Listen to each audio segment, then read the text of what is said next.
The world was riveted by the O.J. Simpson murder trial, which began in November of 1994 and continued until the headline-making verdict was announced in October the following year.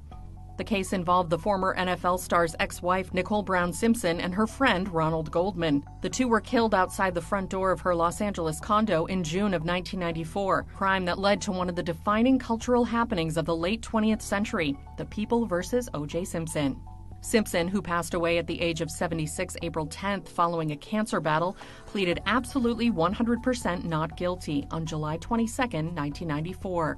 Prosecutors, including Deputy District Attorney Marcia Clark and co-prosecutor Christopher Darden, thought they had a slam-dunk case thanks to DNA evidence from blood collected at the scene of the crime and at Simpson's home 2 miles away.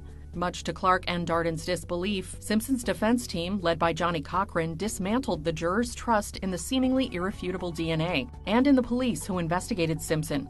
In the end, the NFL star was found not guilty of murder. But amid the infamous memories of the case, like the car chase and Cochran's "if it doesn't fit, you must acquit" glove speech, there were other things going on ahead of the verdict that are equally bizarre. Like how Marcia Clark didn't put Jill Shively on the stand during the trial. Shively, who told a grand jury that she saw O.J. in his white Bronco speeding down Nicole Street shortly after 10:45 on the night of the murders. Clark also instructed the grand jury to dismiss Shively's testimony, saying she couldn't in good conscience have them consider information she didn't have full faith in.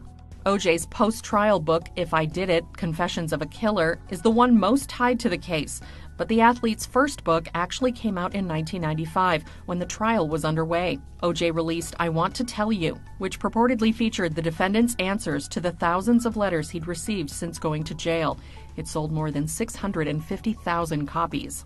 After being taken into custody following the unforgettable police chase on June 17, 1994, O.J. remained jailed without bail for the duration of the trial. The time he spent on suicide watch cost taxpayers $81,000, after which the price of incarceration averaged out to $55.69 a day. According to the LA County Auditor's Office, the case overall cost the city about $800,000 a month. Famous criminal defense attorney F. Lee Bailey was brought on O.J.'s legal team and clashed with fellow team member attorney Robert Shapiro.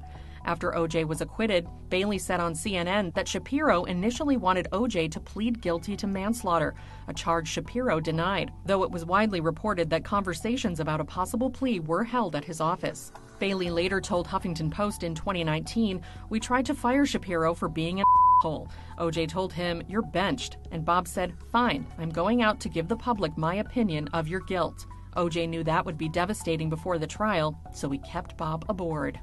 Aside from suggesting that detectives tried to frame O.J., the defense proposed the theory that the murders were drug-related, committed by dealers who came to the house looking for Nicole's friend and, up until the day before the murders, house guest Fay Resnik, an interior decorator who later became a familiar face on The Real Housewives of Beverly Hills.